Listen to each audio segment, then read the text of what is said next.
Одного разу, десь 1932 року, 17-річний хлопець з Клівленда не міг заснути.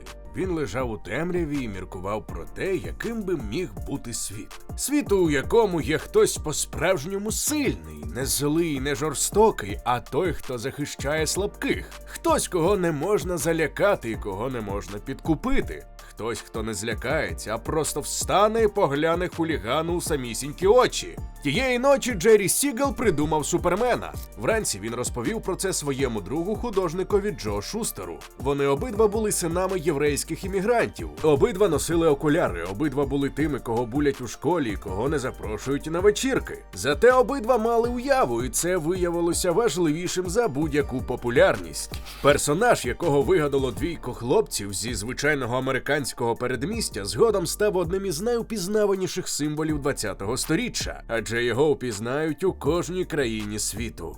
Він дав мільярди доларів корпораціям, його зображення красується на іграшках, футболках, буквально на всьому. А самі Джері Сігел і Джо Шустер отримали за нього $130 на двох. Це одна з найдивніших і найприкріших історій у всій індустрії розваг. Вона розповідає про те, що буває, коли творчий геній зустрічається з юридичною безпорадністю, про те, як система може забрати в людини найцінніше, що вона створила, і про те, що навіть за десятиріччя несправедливість іноді вдається виправити, хай і частково. Утім, ми всі розуміємо, що живемо у капіталістичному світі, і несправедливість – це поняття дискусійне, еге ж? Отож починається ця історія у Клівленді, штат Огайо. Місто у 1930-ті роки переживало Велику депресію разом із рештою Америки. Черги по хліб, безробіття, відчай, який просочувався у кожен куток. Саме у такій атмосфері зросло покоління молоді, яка шукала змоги втекти у коміксах, радіопостановках і журналах із фантастикою.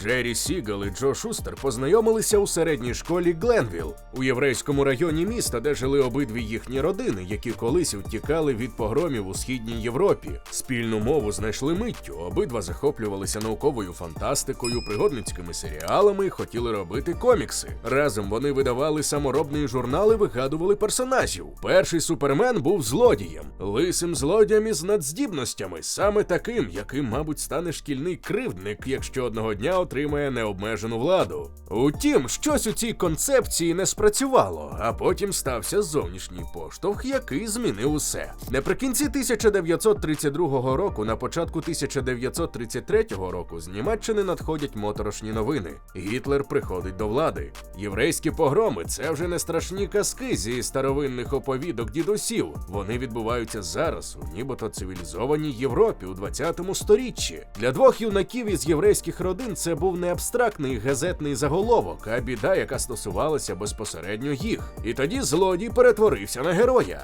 Новий Супермен мусив прийти на захист пригноблених. Він мав бути невразливим для тих, хто б'є першим. Він мав бути втіленням справедливості, якої так бракувало навколо. Сігел і Шустер зробили його прибульцем, дитиною зниклої планети Криптон, посланою на Землю в рятувальній капсулі, наче немовля Мойсей у кошику на річці. Його земне ім'я – Кларк Кент. Джері склав із імен акторів Кларка Гейбла і Кента Тейлора. Буква «С» на грудях означала водночас два прізвища – Сігел і Шустер. Плащ, який розвіюється на вітрі, вигадав Джо, щоб передати динаміку руху там, де олівець безсилий. Подальші 5 років вони намагалися продати свого персонажа, надсилали матеріал до газетних синдикатів, до видавництв і отримували відмову за відмовою. Одного разу їм майже вдалося домовитися з великим чикаським видавництвом, але останньої миті угоду зірвали без пояснень. У відчаї вони спробували спалити малюнки і вирвали їх із вогню буквально за секунди до знищення. Тим часом почали брати дрібні замовлення для різних видань, щоб отримати досвід і хоч якісь гроші.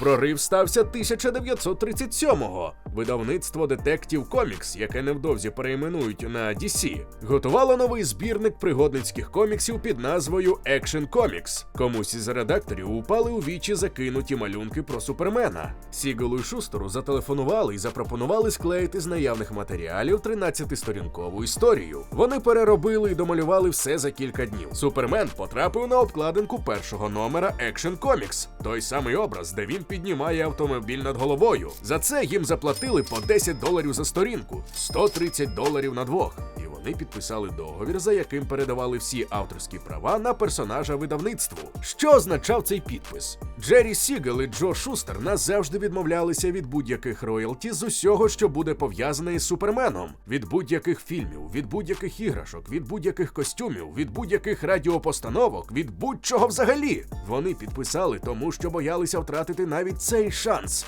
5 років відмов, на жаль, навчили їх не торгуватися. Перший номер Action Comics вийшов друком у квітні 1938 року тиражем 200 тисяч примірників. Розпродали його миттєво. Ритейлери телефонували до видавництва і просили ще. За літо додрукували 800 тисяч копій. Діти купували збірник лише через першу оповідь. Америка після Великої депресії потребувала героя, і він з'явився саме вчасно. Продажі дали видавництву $10 мільйонів.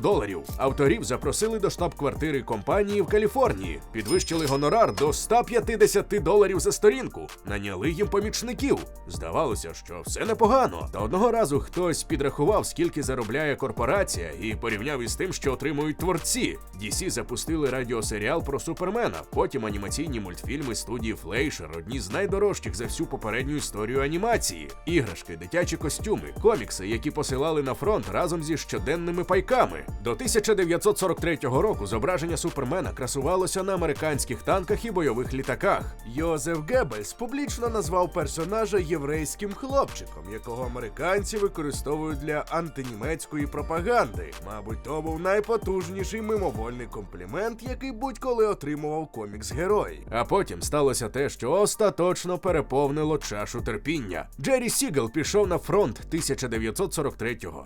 Він продовжував надсилати сценарії з армії, проте DC, залишившись без нього, використовували інших авторів. Серед архівних матеріалів знайшли сценарій, який Сігел написав іще до призову, про юність Кларка Кента, молодого криптонця, котрий щойно відкриває свої здібності. Видавництво запустило серію Супербой без відома автора, доки той воював за океаном. Коли Сігел повернувся, то вмовив Шустера подати до суду. Вони вимагали $5 мільйонів і повернення прав на Супермена і Супербоя. Судовий процес тягнувся майже 2 роки. 1947-го, зазнавши повного розгрому в суперечці щодо Супермена, вони все-таки домоглися часткової компенсації за Супербоя, бо цю серію справді видали без їхнього дозволу. Загальна сума мирової угоди становила десь $94 тисячі за обох персонажів разом. Наступного дня після підписання угоди обох звільнили. Хвилинка уваги для тих, хто ще не підписаний на наш телеграм-канал. У нас там не тільки анонси нових відео, а ще й безліч цікавих історій і фактів, які ми не публікуємо на Ютубі. Посилання у описі і прямо зараз на екрані.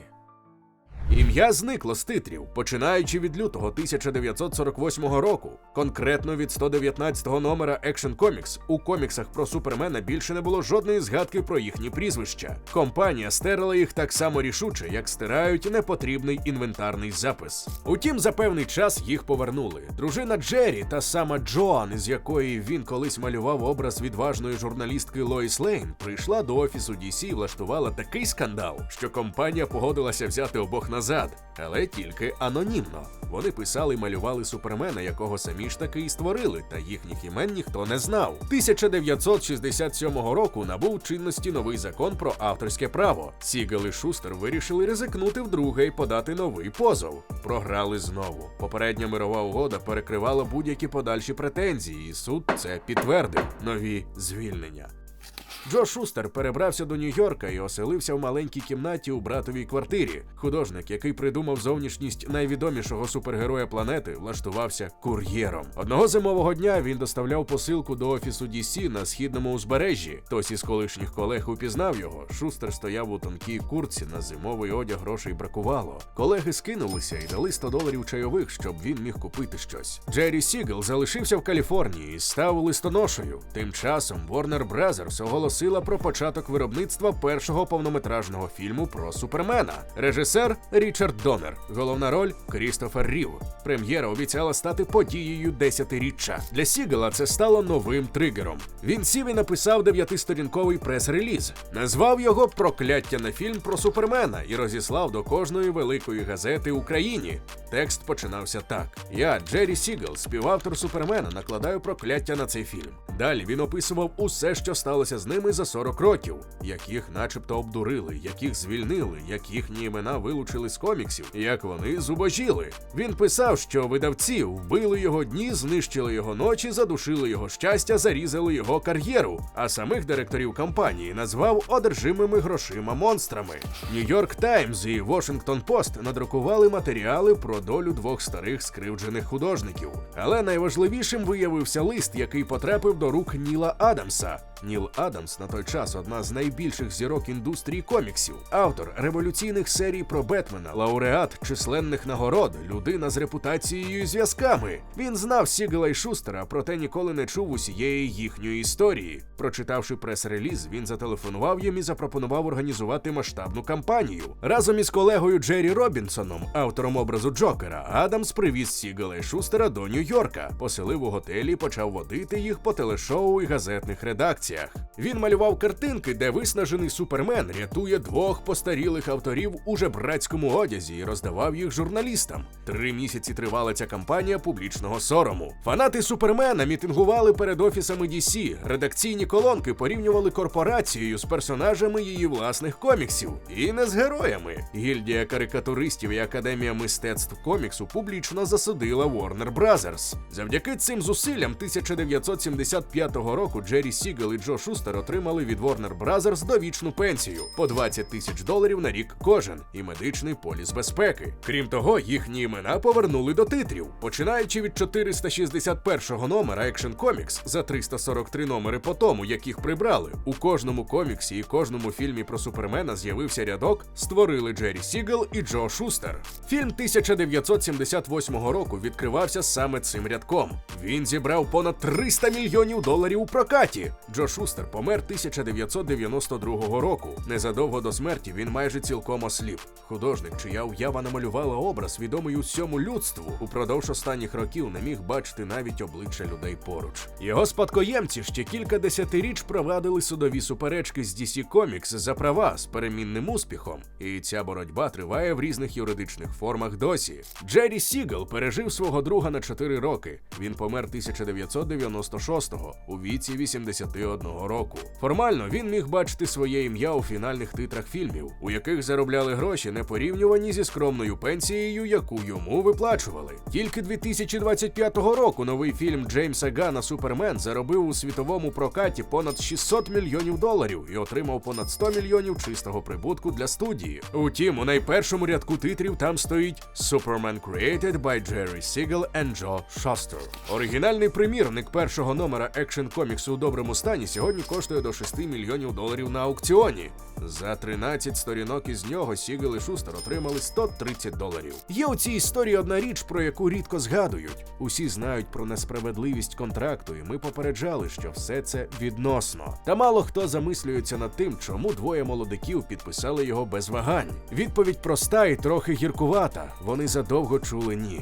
5 років відмов. 5 років, коли єдиним результатом їхньої роботи були стоси відхилених заявок. Коли нарешті хтось сказав «так», то вони підписали не торгуючись. Страх втратити навіть цей шанс виявився сильнішим за будь-який юридичний інстинкт. Так працює влада над відчаєм. Є інша річ, яку варто зафіксувати. Супермен – це персонаж, який за своєю суттю є втіленням ідеї про те, що сила мусить служити слабким. Що неможливо мовчати, бачачи несправедливість. Що треба встати і захищати тих, кого кривдять. Двоє його авторів прожили більшу частину свого дорослого життя саме як ті, кого зазвичай захищає Супермен. Як люди, яких пограбували і примусили мовчати. І лише завдяки фанатам, колегам і власній наполегливості вони врешті отримали хоч щось. Ця історія не має щасливого кінця у традиційному сенсі. Вона не закінчується повним поверненням прав і справедливою компенсацією. Вона закінчується пенсією $20 000